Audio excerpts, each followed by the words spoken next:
Buenas, buenas, ¿cómo están? Bueno, hoy vamos a continuar con la clase de ahogamiento que comenzamos la clase pasada, pero vamos a iniciar haciendo un pequeño repaso de una cuestión importante que vimos la clase pasada, que es justamente las etapas del ahogamiento. ¿Sí? La clase anterior vimos datos estadísticos mundiales, vimos la definición de ahogamiento y de ahogado, que dijimos que data desde el Congreso del año 2002 en Ámsterdam, donde ahogamiento se define a cualquier evento o situación en la cual se inicia el proceso, ¿sí?, de esa persona que está empezando a aspirar agua, ya sea por inmersión o por sumersión. ¿Sí? Recuerden que era inmersión y que era sumersión.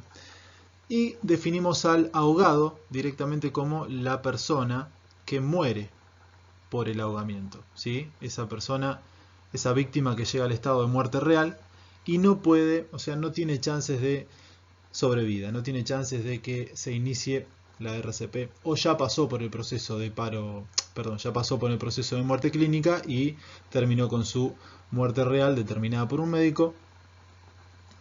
Por lo tanto, el ahogamiento determinó que esa persona pase a ser un ahogado. ¿Sí? El ahogamiento es el proceso, es el evento, y el ahogado es el resultado final que nadie quiere esperar.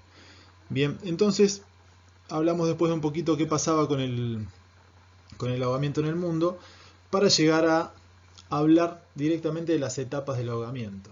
¿Sí? Necesito arrancar por esto de vuelta porque luego, si no, las fases del ahogamiento, que es el otro tema que vamos a ver en esta clase, va a quedar medio colgado. Por lo tanto, para quienes no estuvieron en la clase pasada, esto les sirve muchísimo porque es algo nuevo, y para los que estuvieron en la clase pasada, esto les sirve de repaso y ya les va a quedar colgado en el YouTube. Así que vamos con esto. Bien, dijimos la clase pasada que estas etapas fueron diagramadas, fueron nombradas de esta manera por Leonardo Manino, ¿sí?, que es jefe de guardavidas del sector de la Florida en Rosario y presidente del EPSA. ¿Sí? Además de estos dos títulos que Leo tiene en su haber, Leo es un representante internacional de la Argentina para con el mundo, ¿sí? Diserta en congresos internacionales de ahogamiento, es un gran investigador y referente de nuestro país y no puede no estar en nuestra bibliografía anual, principalmente si de ahogamiento se trata. Leo nombró estas tres etapas del ahogamiento como desesperación, pánico y sumergimiento. Comenzamos hablando de desesperación. Sí, esta parte la vamos a pasar un poco rápido porque, repito, ya lo dimos a este tema, lo vimos en la clase pasada. Después nos vamos a detener con las fases, pero vamos a hacer un repaso así medio rapidito, donde dijimos que la desesperación es el inicio de las etapas, ¿sí? El inicio porque precede en realidad al inicio de un ahogamiento. Habíamos dicho esta situación donde la persona empezaba a sentirse incómoda porque sentía que una corriente lo llevaba hacia atrás, porque no podía venir caminando hacia la costa cuando debería ser fácil, pero alguna fuerza extraña del agua lo tira para atrás. O nos lleva, como bañistas, nos va llevando el agua hacia un costado, la correntada del río, y no nos sentimos cómodos porque nos está desplazando de nuestro lugar en donde estábamos. Ya vemos que nuestros bolsitos, nuestro árbol donde estábamos afuera del agua, ya se nos corre hacia la derecha o hacia la izquierda, y se nos está complicando la situación porque dejamos de estar cómodos, ¿sí? Dijimos que las íbamos a evaluar o las íbamos a pensar poniéndonos en posición de esa víctima, ¿sí? Vamos a pensar qué es lo que va pasando por la cabeza de esa víctima, por la cabeza del cuerpo de esa víctima a medida que van pasando las etapas. Bien, involucra a bañistas con poca destreza o nadadores cansados que no saben cómo volver a la costa desde zona profunda, gente que directamente no sabe nadar, o nadador cansado que está pasando por algún problema en la zona profunda donde estaba nadando. Habitualmente, en condiciones normales, en esta etapa es donde se produce el salvataje, el rescate, el salvamento, como lo quieran llamar. ¿Sí? En esta etapa es donde el guardavidas tendría que tener, si la prevención falló, donde tendría que tener la vista y la reacción suficiente para que no pase a mayores. ¿Sí? un rescate realizado en esta etapa puede ser realmente muy sencillo, no debería tener mayores complicaciones. Algunas víctimas suelen quejarse y decir que no necesitaban ayuda. ¿Por qué? Porque la víctima suele pasar vergüenza, ¿sí? Si es una zona donde, o es un lugar donde no debería haber mayor peligro. Sí es complicada esta situación, este momento, si se habla de chicos. Si se habla de niños, cualquier tipo de situación puede ser compleja porque los niños no miden el riesgo, ¿sí? No miden el riesgo. Ya vamos a hablar un poquito más de esto. Decía entonces, las víctimas suelen quejarse que no necesitaban ayuda. El guardavidas sabe bien, ¿sí? Sabe bien porque lo vio, que esa víctima realmente estaba empezando a estar en peligro. Por eso van a decidir entrar al agua. La siguiente etapa se llama pánico. Lo tenemos a Homero con un poco más de susto. Puede provenir de la etapa anterior por pérdida de fuerza o puede comenzar inmediatamente de una sumersión inesperada. El otro día dábamos ejemplos de esto, ¿sí? ¿Cómo sería que esta etapa viene de la etapa anterior? Volvamos a charlar sobre lo que hablábamos recién, el ejemplo de esa persona que está en el mar y va sintiendo como que una fuerza no lo deja volver hacia la costa, una fuerza lo va llevando hacia atrás, por más que esté caminando hacia adelante, no puede pisar bien en la arena abajo de los pies se mueve y me tira para atrás. ¿Y cómo puede ser? Y bueno, seguramente está en alguna canaleta, ¿sí? Pero esa etapa de desesperación, donde esa persona se empezó a desesperar, donde no se puede aferrar de nada, donde capaz está sola y no tiene ningún amigo, ningún pariente cerca para que le dé la mano, empieza realmente a irse para atrás y va a terminar por perder pie, porque lógicamente esa canaleta lo va a llevar hacia atrás, esa canaleta perpendicular.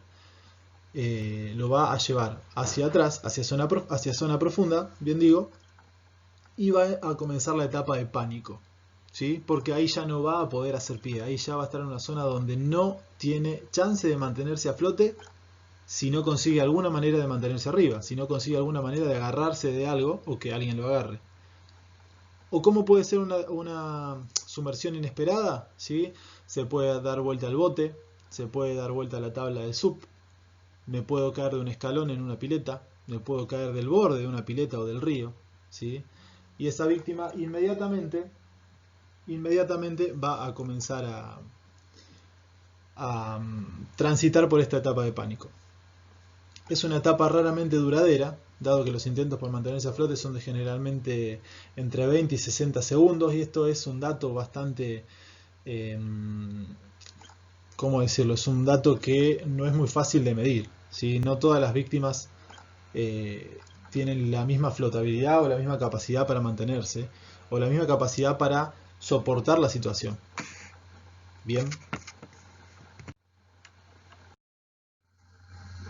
Fíjense acá. Dice que las víctimas pueden reaccionar. Habla de tres maneras, ¿sí? Una es paralizándose sin ningún tipo de movimiento. La segunda sería huyendo, es decir, reaccionando de manera opuesta al peligro. Y la tercera, atacando el peligro, generando una fuerza mayor a la que lo hostiga. La 2 y la 3 la podemos tomar, si se quiere, como algo muy similar, ¿sí? Está el peligro, o sea, me estoy yendo hacia un lugar donde no quiero ir, no estoy pudiendo hacer pie, tengo que generar una fuerza que me permita salir de esa situación, salir de esa etapa, ¿sí? La foto de la señora ahí tendría más que ver con la etapa de desesperación, pero bueno, es para que se entienda por ahí esa cara de susto, ese momento realmente feo que capaz que alguno de ustedes pasó, ¿sí? No sería el primer caso que alguien decide hacerse guardavidas porque quiere subsanar una situación que le sucedió cuando era chico o en la adolescencia, ¿sí? Hemos tenido varios casos así. Eso requiere de mucho coraje y mucha autosuperación. Pero la primera que vemos arriba de todo dice paralizándose sin ningún tipo de movimiento, no es lo más común, ¿sí? Por lo general las víctimas tienden al chapoteo, al intentar agarrarse de algo que se cruce por ahí, que no tenemos que permitir que ese algo que se cruce por ahí seamos nosotros. Y acá va a estar la técnica y la estrategia del guardavidas para poder llegar con el elemento, ¿sí?, a que esa víctima se aferre a él y nosotros poder hacer la toma correspondiente para poder comenzar con ese traslado. Una víctima en este tipo de etapa va a estar realmente asustada, ¿sí? Es muy raro que se paralicen, me ha tocado verlo y vivirlo, sí, pero no es lo más normal. La víctima por lo general trata de aferrarse a algo, trata de agarrarse a algo que lo mantenga arriba. ¿Por qué? Porque no quiere estar abajo del agua, porque sabe que si se queda abajo del agua se muere. Necesita alguien o algo que lo haga flotar y poder salir de ahí lo más pronto posible. Bien. Hasta acá la segunda etapa. La tercera etapa, como su nombre lo indica, sumergimiento, ¿sí? No tiene consecuencia fatal si la víctima es rescatada a tiempo, lo cual suele ser sumamente dificultoso. Una vez que una víctima se nos hundió, ¿sí? Una vez que esa víctima se fue abajo del agua, realmente debe ser una situación más que desesperante, ¿sí? No me ha pasado una situación donde hubo un falso sumergimiento, que al final el muchachito estaba arriba en un parador. Ese momento realmente fue caótico, porque el guardavidas piensa que la persona se sumergió, que la víctima se sumergió. Muchas veces no hay que dejarse llevar, en realidad no hay que dejarse llevar por lo que la gente dice, ¿sí? Sino que uno tiene que estar atento. El equipo de laburo que uno tiene que tener, tiene que estar atento para poder estar seguro de lo que está pasando, ¿sí? Van a trabajar tal vez algunos de ustedes con muchísima gente dentro del agua, con miles de personas adentro del agua, y ustedes tienen que estar seguros de lo que están viendo en su zona porque es su responsabilidad, ¿sí? No puede venir corriendo alguien enfrente de ustedes diciéndoles que alguien se les sumergió cuando ustedes estaban viendo ahí, ¿sí? Porque puede pasar que vamos a iniciar un protocolo de búsqueda subacuática cuando la persona que estaban buscando realmente estaba en el parador tomándose una Coca-Cola, ¿sí? Pero esto ya lo vamos a charlar más en profundidad cuando podamos encontrarnos en la pileta, ¿sí? En aguas de río y mar, laguna, que exista gran turbidez, el rescate va a ser más complicado, obviamente porque no vamos a ver abajo del agua. En una pileta se puede dar, ¿sí?, que la persona se cayó del borde y lo voy a buscar abajo y lo veo bien, ¿sí? Es rápido, es instantáneo, lo saco al toque, tal vez ni siquiera haya aspirado agua. Pero si es un rescate largo, donde lo tengo que ir a buscar una cierta distancia, se me sumerge y encima el agua es como un chocolate, va a ser muy difícil encontrarlo y muchísimo más si hay correntadas. Por lo tanto, es fundamental, como dice ahí, que el guardavidas intervenga rápido. Si puede ser en la primera etapa, mejor. Si es en la segunda, ya va a ser un poco más complejo. Si es en la tercera, vamos a tener que contar con un factor que se llama suerte, que no lo queremos usar jamás. En caso de ahogamiento en aguas heladas, las estadísticas cambian con mayor posibilidad de reanimación, por más que la víctima esté algunos minutos abajo del agua, por algo que se llama un trastorno de la temperatura que se llama hipotermia, ¿sí? Esto lo vamos a ver en una unidad aparte. Vamos a ver por qué pasa en la fisiología del organismo de una persona, de una víctima, que le permite mantenerse mayor tiempo con posibilidad de sobrevida, o sea, una muerte clínica estirada. Bien. Hasta acá entonces con las etapas. Desesperación, pánico y sumergimiento. Vendrían a ser un orden lógico de lo que pasa con esa persona que se empezó a ahogar. Habíamos hablado de este tipo de situación y una frase que decimos desde que empezó el año, que es ver y no mirar. Fíjense ahí dentro del círculo rojo, ese nene que está en situación de sumersión, está bajo del agua, tanta gente cerca y nadie lo está viendo. Tal vez están mirando y se dan cuenta que hay un muchachito ahí, pero no saben si están jugando, si está jugando o si está haciendo saltos y baja y sube. Nadie está viendo que se está ahogando. Si esto es un video real, que lo pueden encontrar en YouTube, de hecho, vamos a ver si lo compartimos hoy. Y en base a lo que hablaba en la clase anterior con la profesora Valeria sobre la comunicación, ¿sí? ¿Esto es comunicación? Claro que sí. El guardavidas tiene que estar atento, muy atento, a lo que es la comunicación gestual de los bañistas. Bien, porque es ahí donde nosotros nos vamos a estar dando cuenta. Si nosotros estamos viendo que tal persona que nunca vimos en nuestra playa, que está totalmente pálido porque nunca tomó sol en el verano, llegó un día donde logró sus vacaciones, ¿sí? Ese fin de semana bajó por primera vez a nuestra playa y se va dirigiendo a donde está la canaleta, yo sé que está la canaleta ahí, ¿sí? Eso, más que comunicación gestual de la víctima, es la posibilidad nuestra de adelantarnos, de anticiparnos, de ser proactivos y darnos cuenta que ahí va a haber un peligro. Ahora, si esa persona llegó a meterse al agua porque nosotros no fuimos capaces de prevenir, donde empieza a aparecer una gestualidad de incomodidad, de miedo, es donde nosotros vamos a tener que actuar. ¿sí? Esa comunicación gestual de la víctima para nosotros va a ser fundamental, porque no vamos a tener un handy para con la víctima para que nos diga, che, guardavidas, me estoy por empezar a ahogar. No, no vamos a tener eso, ¿sí? La comunicación va a ser gestual. Bien, pasamos entonces ahora a las fases del ahogamiento, que tienen un orden fisiológico de lo que sucede en esa secuencia, ¿sí? En esa situación, en lo que empieza a pasar. En esa persona que recién vimos las etapas, ahora las etapas las vamos a desglosar o las vamos a entender desde otra lógica, que es una lógica fisiológica, ¿sí? Vamos a empezar a entender qué le pasa al organismo de esa víctima que se está empezando a ahogar. Va a tener una fase consciente, ¿sí? Donde la persona, como el nombre dice ahí, va a estar sabiendo qué es lo que le pasa. Va a llegar un momento que la fase pasa a ser inconsciente, esa segunda fase es donde la víctima ya pierde noción de lo que pasa, ¿sí? Fisiológicamente van a ver que pasan cosas, pero ya no sabe, ya esa víctima está totalmente inconsciente. La tercera fase va a ser la del paro cardiorrespiratorio, ¿sí? Ahí realmente la cosa se complicó. Y la fase 4 va a ser la anoxia total de los tejidos. ¿Qué era anoxia? Por eso les dije que necesitábamos entender bien los conceptos del primer cuatrimestre. Anoxia, ausencia total de oxígeno en sangre.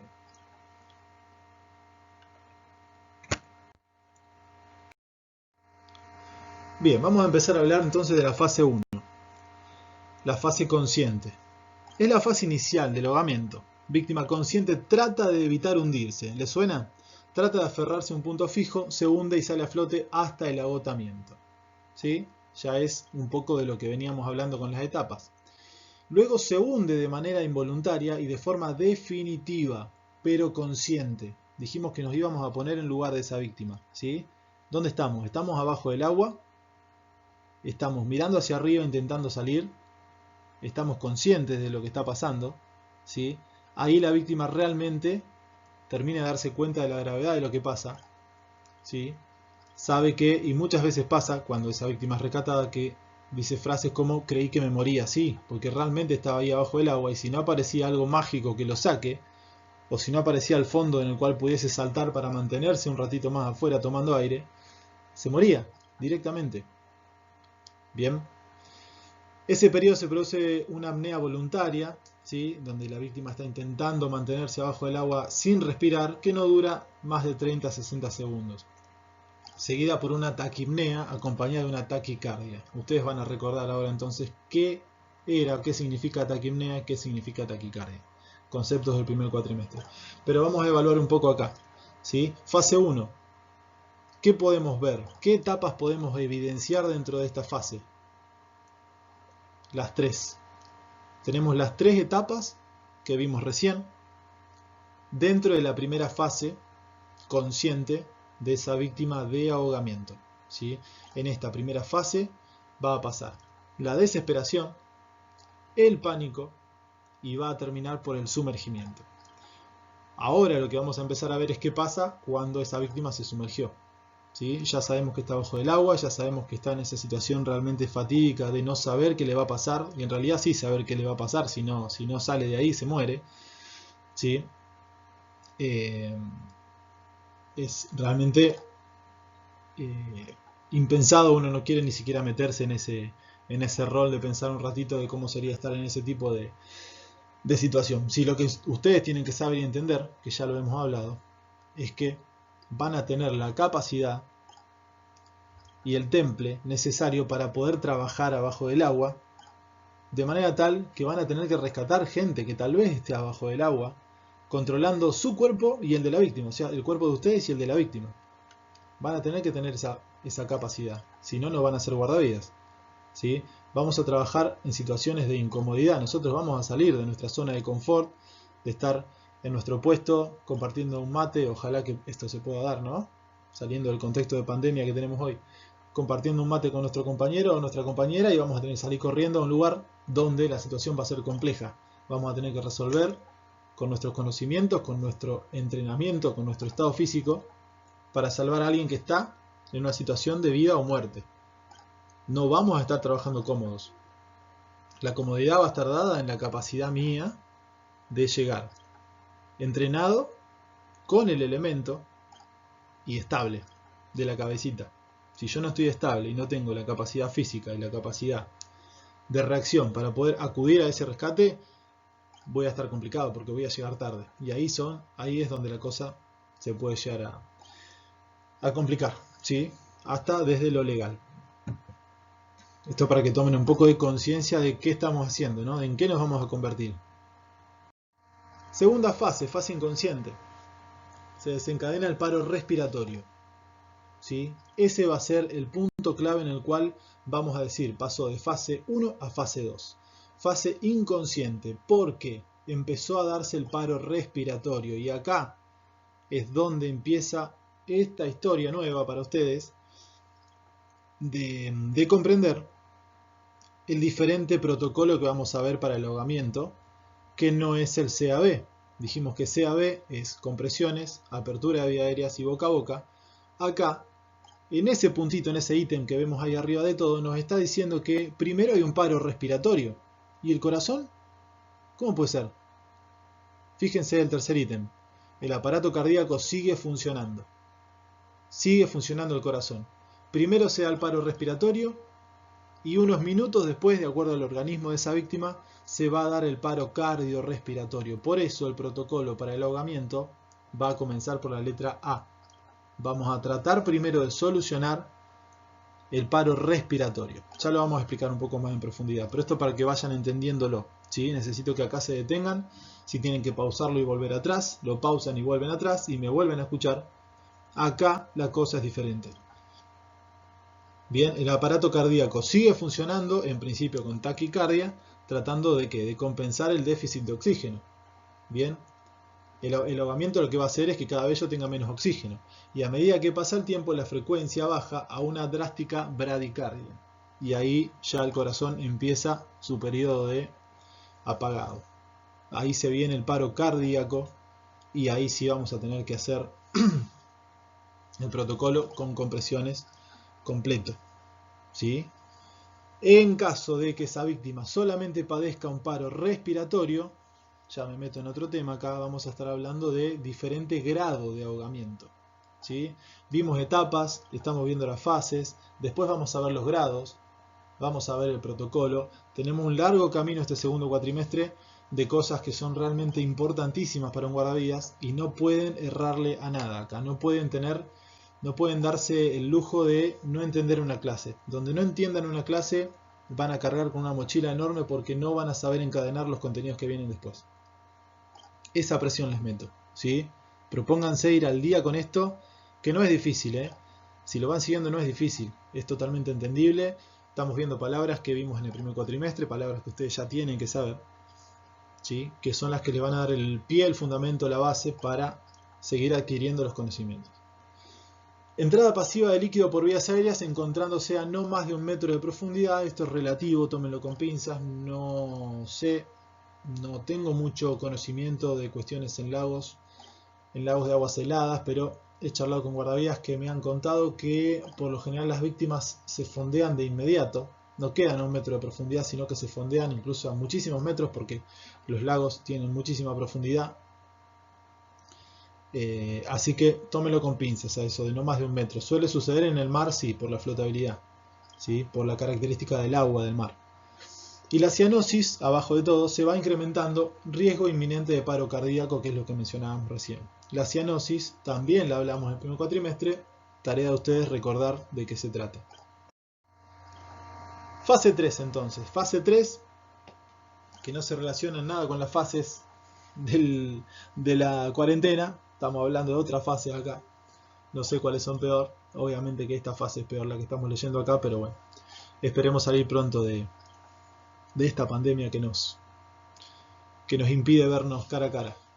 Fase 3 entonces. Fase 2 empezaba con el paro respiratorio, ¿sí? Aparato respiratorio deja de funcionar. Fase 3 entonces va a comenzar con el paro cardiorrespiratorio. Aparato cardíaco y respiratorio dejan de funcionar. Corazón y respiración off, apagado.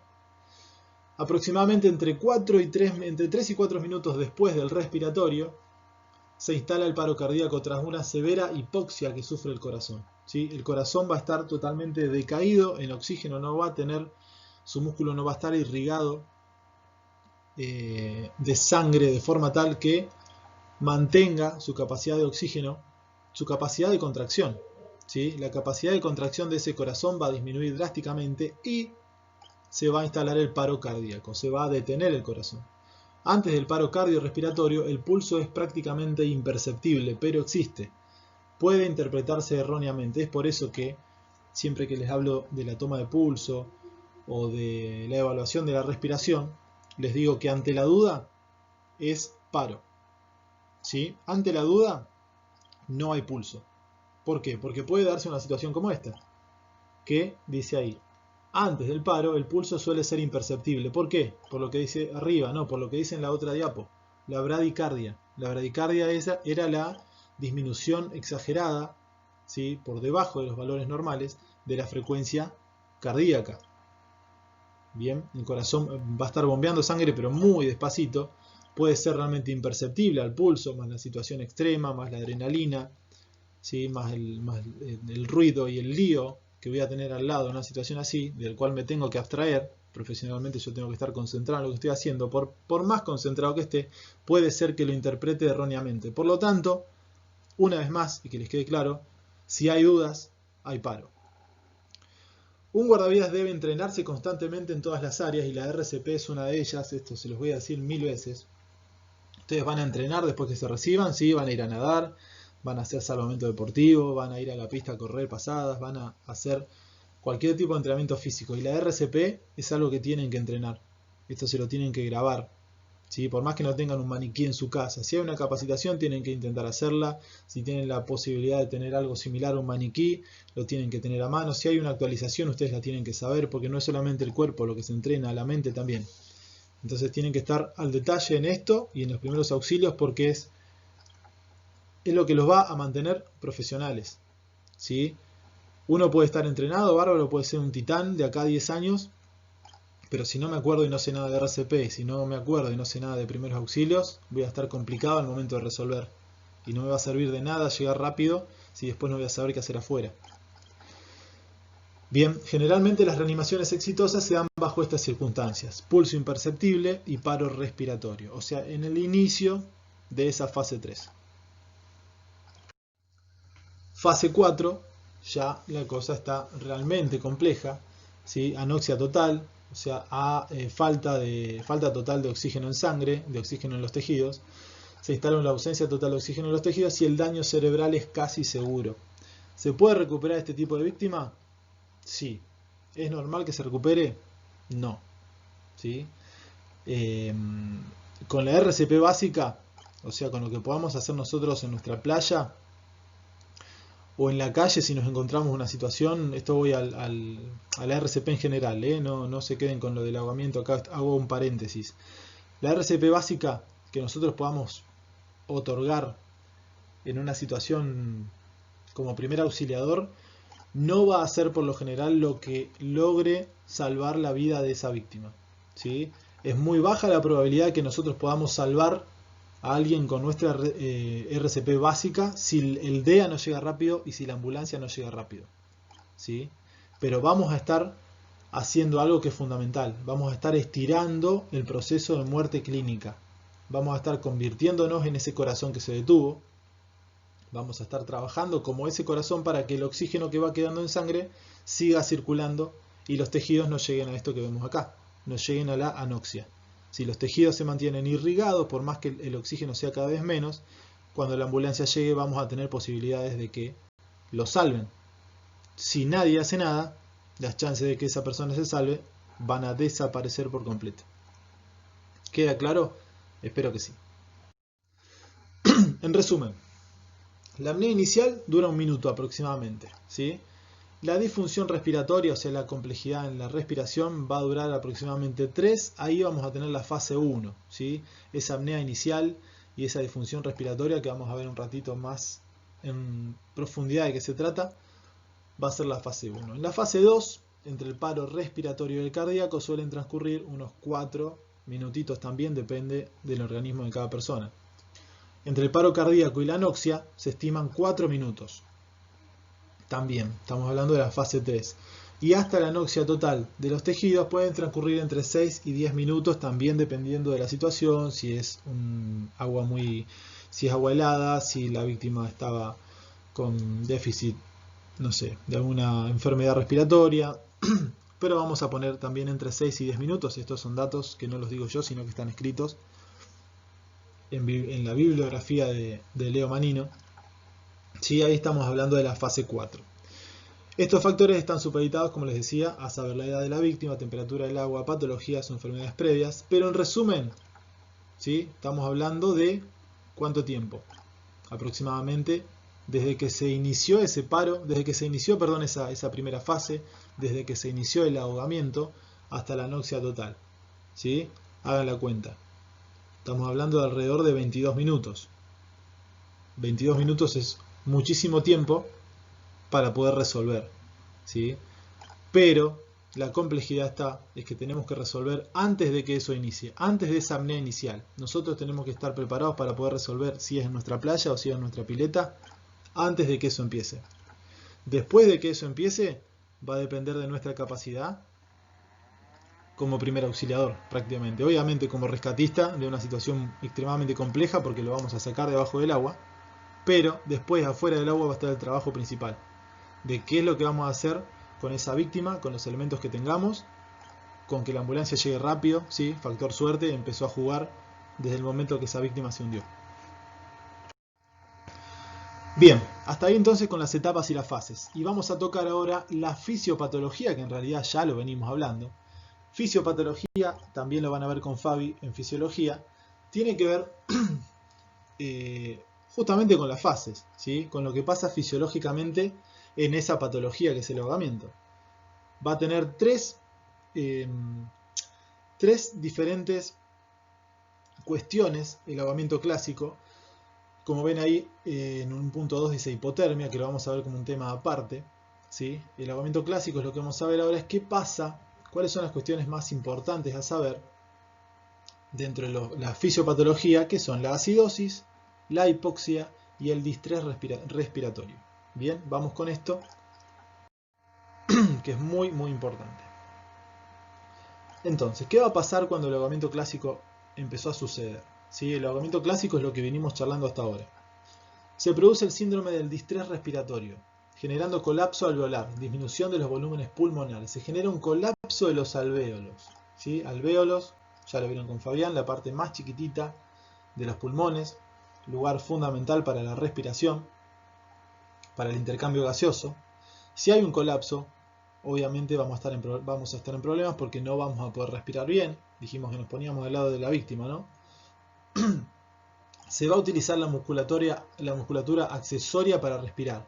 Va a haber taquipnea con taquicardia y sudoración. Esa persona va a necesitar compensar su déficit respiratorio con una aceleración de los movimientos, con una taquipnea. Va a necesitar respirar, va a necesitar ingresar más aire en menor cantidad de tiempo. ¿Por qué? Porque adentro de los pulmones no está respirando bien, ¿sí?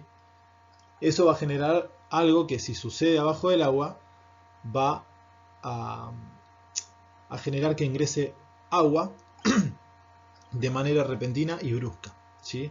El espacio intratorácico entonces se va a reducir no solo por la disminución de la presión hidrostática externa, o sea, cuando uno está sumergido, el agua hace presión en nuestro cuerpo, ¿sí? El agua hace presión en nuestro tórax, sino que también por la acción directa del líquido, que como les decía recién, va a empezar a ingresar, ¿sí? De manera interna va a estar la presión del agua que ya ingresó a los pulmones, y de manera externa va a estar la presión hidrostática. Los mecanismos que producen la hipoxia, que es la otra de las cuestiones, son varios. Entre ellos se destacan el broncoespasmo, la ocupación y obstrucción de las vías aéreas respiratorias. Ocupación y obstrucción, ¿por qué? Por el agua, ¿sí? El edema pulmonar, que es líquido dentro de los pulmones, dijimos que sucede, lo vimos recién, y el laringoespasmo, que es el cierre reflejo de la glotis. Atentos a esto. Cierre reflejo de la glotis. Es el reflejo que tienen todos los bebés en los primeros, en los primeros meses de vida, o los mamíferos acuáticos, que tienen un reflejo, un cierre de la epiglotis, un cierre en la glotis que hace que no pase agua hacia el aparato respiratorio, ¿sí? Bloquea totalmente la posibilidad de que esa vía aérea inferior se contacte con el agua de manera refleja. Por eso es que a los bebés tan chiquititos se los debería estimular con la natación desde edades muy tempranas, porque lógicamente es el reflejo que tienen adentro de la panza, ¿no? Adentro de la panza están en un medio líquido y se mantienen vivos justamente por este reflejo. La acidosis, en cambio, es desencadenada por la asfixia que va a ocasionar la hipoxemia, ¿sí? Asfixia, ¿qué era? ¿Se acuerdan qué era? ¿Sí? Cualquier tipo de situación que nos impida la respiración normal. Va a ocasionar hipoxemia. Se traduce a acidosis láctica, un pH menor a 7,40. Acumulación de ácido láctico en sangre como consecuencia de la deficiencia metabólica. La deficiencia metabólica en el organismo va a generar que el lactato se vaya acumulando, ¿sí? En nuestra sangre, en la sangre de esa víctima, y la contractilidad miocárdica, o sea, la contractilidad del corazón, como dice ahí abajo, va a estar totalmente afectada. Ustedes fíjense, cuando están entrenando, aquellos que hacen fierro, ¿sí? Cuando hacen algún entrenamiento al fallo muscular. ¿Cuándo se da el fallo muscular? Cuando el músculo está cargado de lactato y ya no se puede mover, ya no puede contraerse, ¿sí? Cuando ese músculo, imagínense haciendo, no sé, alguna sesión de bíceps, ¿sí? Están con la mancuerna esa pesada, llega un momento que empieza el fallo, empieza el músculo ¿a qué? A vibrar, a temblar, a fibrilar, ¿no? Se empieza a dar una situación en el músculo que el músculo ya no responde a la fuerza que realmente tiene que hacer para seguir haciendo que esa pesa suba. Lo mismo pasa con el corazón. El corazón se empieza a cargar de lactato, ese lactato que no se puede lavar, y va a generar que la contractilidad conlleve a un paro cardiorrespiratorio. El corazón se va a detener, ¿sí? Por una de estas cuestiones que es la acidosis, la que puntualmente va a atacar a nuestro aparato, a nuestro sistema cardiovascular, puntualmente al corazón, ¿sí? El corazón va a estar totalmente afectado por esta acidosis desencadenada por la asfixia. No va a ser una acidosis desencadenada por entrenamiento, sino va a ser desencadenada por la asfixia, porque no estoy pudiendo incorporar oxígeno a mi organismo. Hipoxia, acidosis y distrés respiratorio van a trabajar a la par para que esa persona se muera. Bien, y acidosis, hipoxia y distrés respiratorio van a trabajar mancomunadamente para que esa persona se termine de ahogar. Vamos a ser nosotros los que tengamos que revertir esa situación de la manera adecuada y rápida. Ojalá que a nadie le toque nunca sacar a alguien de abajo del agua, pero si le toca y esa víctima está en paro, vamos a tener que resolver rápido porque ahora están empezando a entender qué es lo que pasa en esa víctima, ¿sí? No es que entra abajo del agua y apretamos el botón de off y se apaga y después si quiero la prendo, no se prende fácil. Vamos a necesitar de muchísima suerte y de muchísimo, por sobre todas las cosas, profesionalismo. Y de un trabajo en equipo, obviamente, con el cuerpo médico que llegue en la ambulancia y de tener el DEA en la playa o en la pileta para poder reanimar. Nos tenemos que formar para eso, para la peor situación posible, tener la capacidad de resolución. Y en esta última diapo hablamos un poco del laringoespasmo, ¿sí? El doctor Spillman hace una especie de definición. Cabe la posibilidad, dice, que dentro del ahogamiento clásico no ingrese líquido en las vías aéreas y pulmones. Esto está en estudio. Y lo vamos a ver en otra clase más puntualmente. Pero esto para que vayan viéndolo y si quieren investigándolo, buscando algún video, algún material.